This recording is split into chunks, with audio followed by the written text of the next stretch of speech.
Esoteric interpretation of the Quran, also known as Sufi interpretation and taʻwīl, is the allegorical interpretation of the Quran or the quest for its hidden, inner meanings. It was a synonym of conventional interpretation in its earliest use, but it came to mean a process of discerning its most fundamental understandings. Esoteric interpretations do not usually contradict the conventional, in this context called exoteric, interpretations. Instead, they discuss the inner levels of meaning of the Quran. The words ta'wil and tafsir have been translated to mean explanation, elucidation, interpretation, and commentary, but from the end of the 8th century onwards, ta'wil was commonly regarded as the esoteric or mystical interpretation of the Quran, while the conventional exegesis of the Quran was called tafsir. The term batin refers to the inner or esoteric meaning of a sacred text, and zahir to the apparent or exoteric meaning. Esoteric interpretations are found in Sufi, Shia, Sunni, and Baha'i interpretations of the Quran. A hadith which states that the Quran has an inner meaning, and that this inner meaning conceals a yet deeper inner meaning, and so on, up to 7 successive levels of deeper meaning, has sometimes been used in support of this view. Scholars agree that some passages of the Quran leave certain ideas implied rather than stated, and that, from the outset, the Quran cautions that some verses are literal in meaning, while others, named muhammad and mutashabihat, are metaphorical in meaning. It is God who has sent down to you the book, in it are verses clear, muhammad, they are the foundation of the book, others are unspecific, mutashabihat. Quran 3:7. The Quran does emphasize that it is not difficult to understand. We have made the Quran easy to understand, but is there anyone who would pay attention? Quran 54:17. Esoteric exegesis attempts to unveil the inner meaning of the Quran by moving beyond the apparent point of the verses and relating Quranic verses to the inner and metaphysical dimensions of consciousness and existence. The exoteric aspect is the literal word, the law, and the material text of the Quran, while the esoteric aspect is the hidden meaning.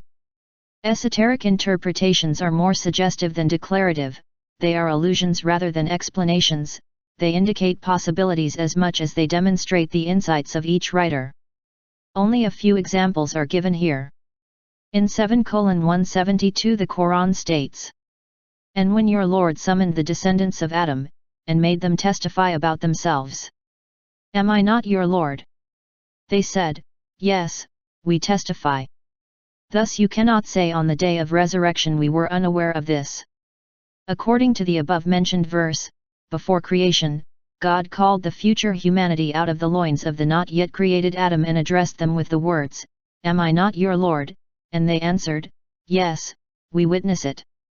In Islam, this primordial covenant is the meta-historical foundation between God and humankind. The Quran first mentions an inner meaning, taʻwīl, in chapter 18:65-82 in the story of Moses and Khidr, a mystical figure of the ancient Middle East who reluctantly accepts Moses as his traveling student. When Khidr performs strange acts, Moses questions him about his acts. Khidr gives him the inner explanation, taʻwīl, of his actions. Along the way, this esoteric being damages a boat belonging to poor people. Moses is so disturbed that he couldn't stop protesting despite his agreement to keep silent. At the end of the journey, Khidr tells Moses the reasons for his inexplicable actions. As for the ship, it belonged to poor people working at sea, so I intended to cause defect in it as there was after them a king who seized every ship by force. And in 56:79 the Quran describes itself, "This is an honorable Quran, in a book hidden, which none can touch except the purified." In the exoteric sense, the Quran requires Muslims to perform ritual cleansing of their hands before touching it. Esoteric interpreters were of the opinion that it implies that individuals with spiritual purity are able to grasp the meaning of the Quran. Adar of Nishapur, the 12th century mystical poet, gives a mystical interpretation of the Quranic story of the descent of Adam and Eve from paradise to earth. According to Adar, the man whose mind and vision are ensnared by heaven's grace must forfeit that same grace, for only then can he direct his face to his true Lord. Occasionally a verse may be interpreted in a sense very different from its conventional meaning. For example, Hamadani in his book Tamhidat, Preludes, interprets 104:6-7, it is a fierce fire created by God, to penetrate into the hearts, which conventionally refers to the punishment in hell, as passion of divine love. Hamadani interprets 1448, on the day when the earth is changed into another earth, and the heavens, and they will emerge before God, which conventionally describes the day of judgment as a description of the moment of spiritual awakening or enlightenment. Sufis believe that Quran's initial letters, muqatta'at, conceal mysteries that cannot be fully expressed in words and should be understood by means of mystic experiences.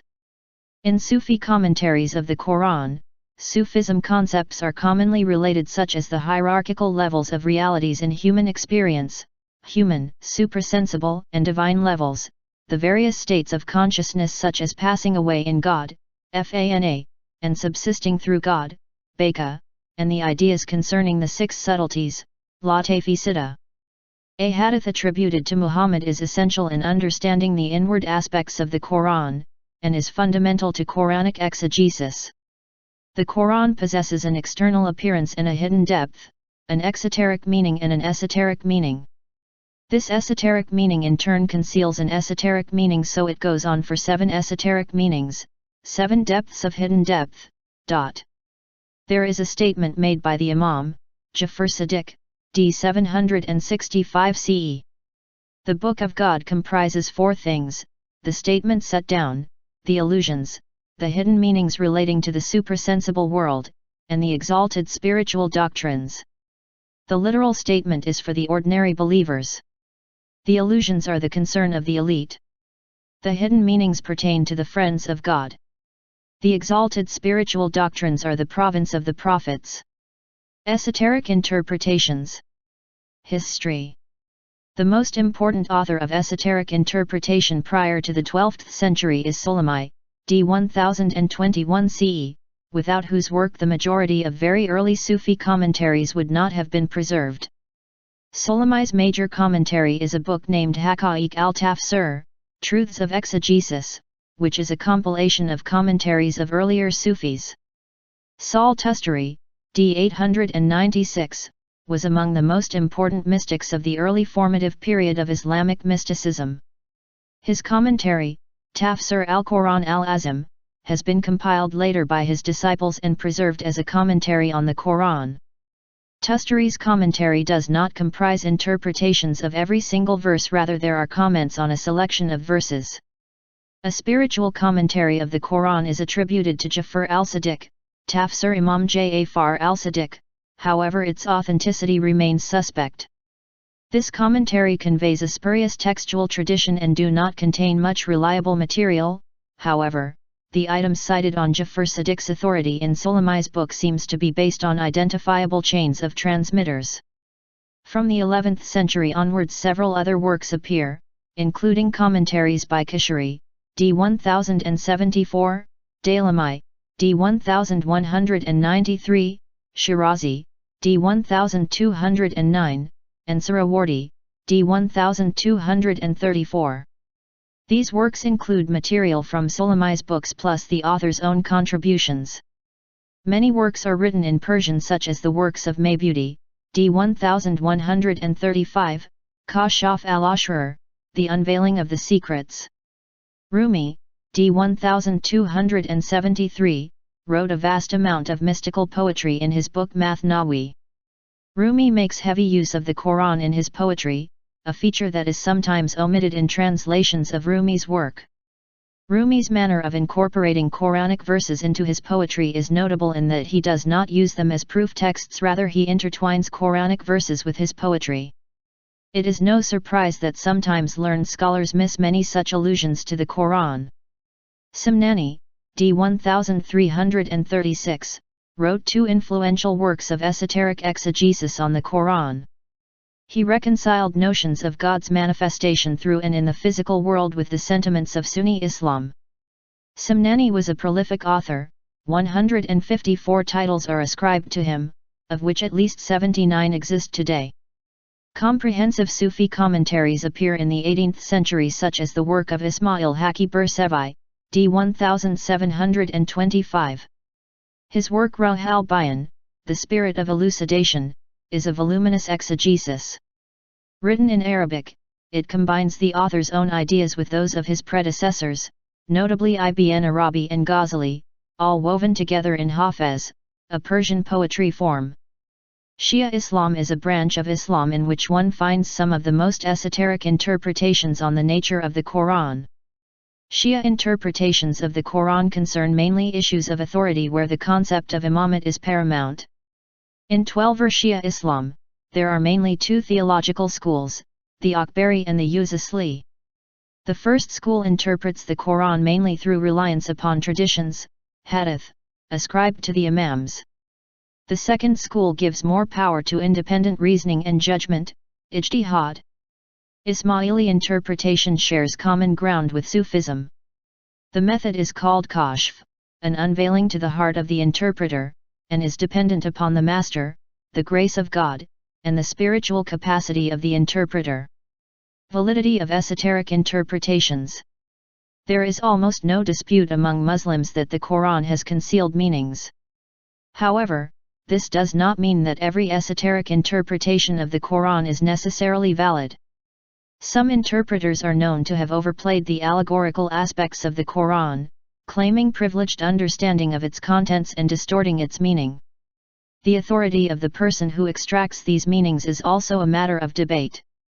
Mainstream theologians were willing to accept these interpretations if certain conditions were met. One of the most important criteria is that the interpretation should not conflict with the literal meaning of the Quran. Suyuti, d. 1505 CE, believed that exegesis should be rigorous because non-rigorous methods cause misunderstanding. Taftazani, d. 1390 CE, believed that pure gnosis and perfection of faith can be achieved when the subtle allusions of the Quran are harmonized with the literal sense. Kristen Zara Sands in the beginning of her introduction asks two questions: how can one begin to say what God meant by his revelation? And how does one balance the desire to understand the meaning of the Quran with the realistic fear of reducing it to the merely human and individualistic?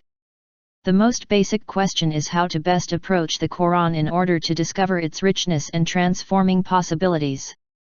According to Sands, interpretation of the Quran is an endless task, which is different for each individual, and the language and type of discourse chosen to interpret varies with different commentators.